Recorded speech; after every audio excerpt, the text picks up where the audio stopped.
Hi dear friends, welcome back to my YouTube channel Silna's cafe. ഇന്ന് ഞാൻ ചെയ്യാൻ പോകുന്നത് എളുപ്പത്തിൽ ചെയ്യാൻ പറ്റുന്നൊരു ബീഫ് ഫ്രൈഡ് റെസിപ്പി ആയിട്ടാണ്. അതിന് 500 ഗ്രാം ബീഫ് ഞാനിവിടെ എടുത്ത് വെച്ചിട്ടുണ്ട്. കട്ട് ചെയ്ത് വാഷ് ചെയ്ത് വെച്ചതാണ്. ഇത് വളരെ ചെറിയ പീസായിട്ടാണ് ഞാൻ കട്ട് ചെയ്തെടുത്തിട്ടുള്ളത്. ഇതിലേക്ക് 2 ടേബിൾ സ്പൂൺ മുളക് പൊടി ചേർത്ത് കൊടുക്കണം.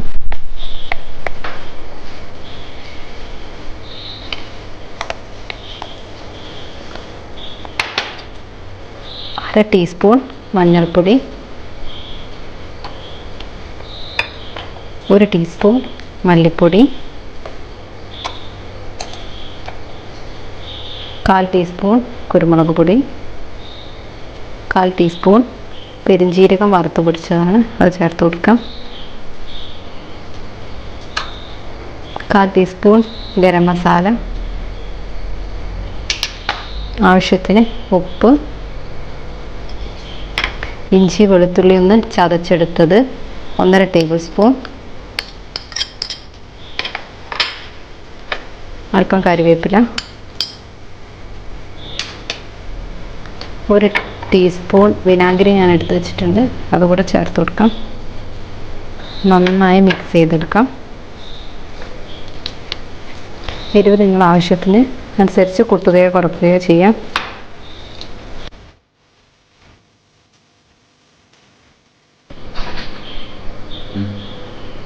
മസാല പുരട്ടി വെച്ചിട്ടുള്ള ബീഫ് നമുക്കൊരു കുക്കറിലേക്ക് ഇട്ട് കൊടുക്കാം. കുക്കറിൽ ഒരു 4-5 വിസിൽ വരെ നമുക്കിത് വേവിച്ചെടുക്കണം.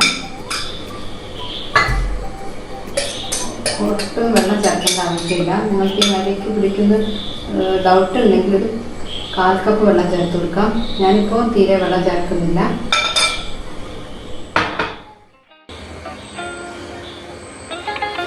കുക്കർ ഇപ്പോൾ ഒരു 5 വിസിൽ അടിച്ചിട്ടുണ്ട്. ഇതിൻ്റെ സ്റ്റീമൊക്കെ പോയതിന് ശേഷം നമുക്കിതൊന്ന് തുറന്ന് നോക്കാം. ബീഫ് ഒരു 1/4 ഭാഗം വെന്താൽ മതിയാവും. ഇതിലൊരല്പം വെള്ളം ബാക്കിയുണ്ട്. ഒട്ടും വെള്ളം ചേർക്കാതെയാണ് ഇത് വേവിച്ചിട്ടുള്ളത്. ഈ വെള്ളം നമുക്കിതിൽ തന്നെ വെച്ചിട്ടൊന്ന് വറ്റിച്ചെടുക്കണം. ഗ്യാസ് ഓൺ ചെയ്ത് കൊടുക്കാം. വെള്ളം ഒഴിക്കാതെ നമ്മളിത് വേവിക്കുന്ന സമയത്ത് മീഡിയം ഫ്ലെയിമിൽ വേണം വേവിച്ചെടുക്കാൻ.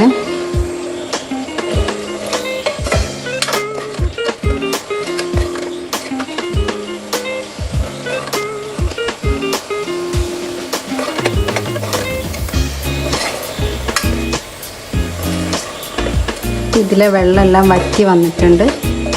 നമുക്കിത് ഫ്രൈ ചെയ്തെടുക്കാം. കുക്കർ മാറ്റിയ ശേഷം നമുക്കൊരു കടായി അടുപ്പത്തേക്ക് വെച്ച് കൊടുക്കാം.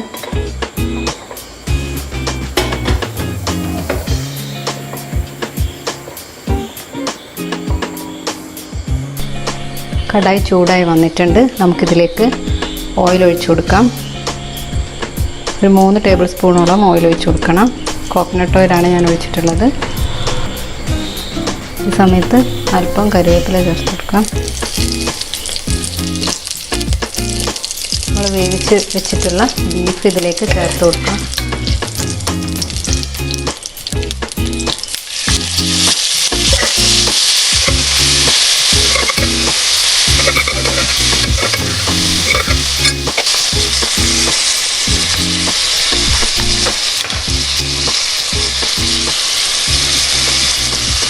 ഈ സമയത്ത് നമുക്ക് 1/2 ടീസ്പൂൺ ക്രഷ് ചെയ്തിട്ടുള്ള ചില്ലി ഫ്ലേക്സ് ചേർത്ത് കൊടുക്കാം.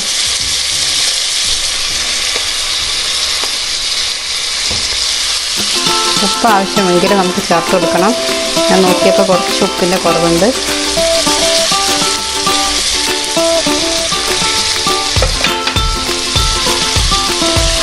മിക്സ് ചെയ്ത് കൊടുക്കാം.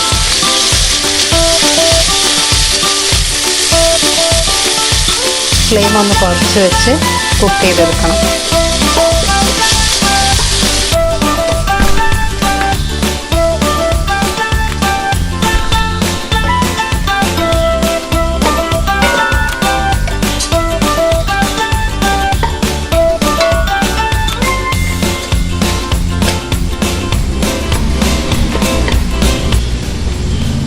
നമുക്കൊന്ന് പാത്രം മൂടി വെച്ചിട്ട് ലോ ഫ്ലെയിമിൽ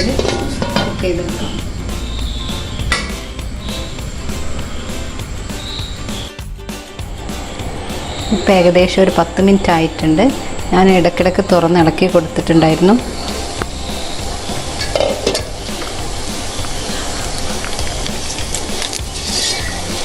ബീഫ് ഏകദേശം ഫ്രൈ ആയി വന്നിട്ടുണ്ട്. ഈ ഒരു സ്റ്റേജിൽ വേണമെങ്കിൽ നമുക്കെടുക്കാം. ഞാൻ ഒന്നുകൂടെ ഡ്രൈ ആക്കി എടുക്കുന്നുണ്ട്. കുറച്ചുകൂടെ ഓയിൽ ഒഴിച്ച് കൊടുക്കാം. നമ്മൾ ഡ്രൈ ആക്കുന്നതിനനുസരിച്ച് അല്പം ഇങ്ങനെ ഓയിൽ ഒഴിച്ച് കൊടുക്കണം.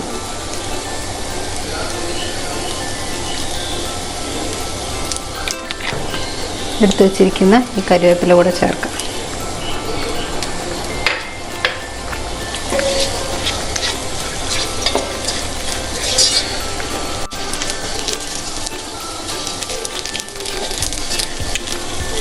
ഇപ്പോൾ നമ്മുടെ ബീഫ് ഫ്രൈ ആയി വന്നിട്ടുണ്ട്. നമുക്കിനി ഇത് ഫ്ലെയിം ഓഫ് ചെയ്ത് കൊടുക്കാം.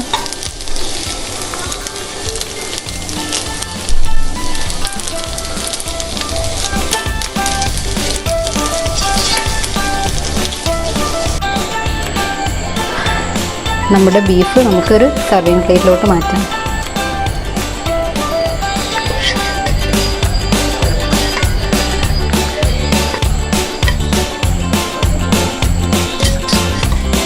അങ്ങനെ നമ്മുടെ എളുപ്പത്തിൽ തയ്യാറാക്കാൻ പറ്റിയിട്ടുള്ള ബീഫ് ഫ്രൈ ഇവിടെ റെഡി ആയിട്ടുണ്ട്. വളരെ ടേസ്റ്റിയാണ്. എല്ലാവരും ട്രൈ ചെയ്ത് നോക്കുക, ഫീഡ്ബാക്ക് അറിയിക്കുക. ഇതിൻ്റെ ബീഫൊക്കെ വളരെ സോഫ്റ്റാണ്.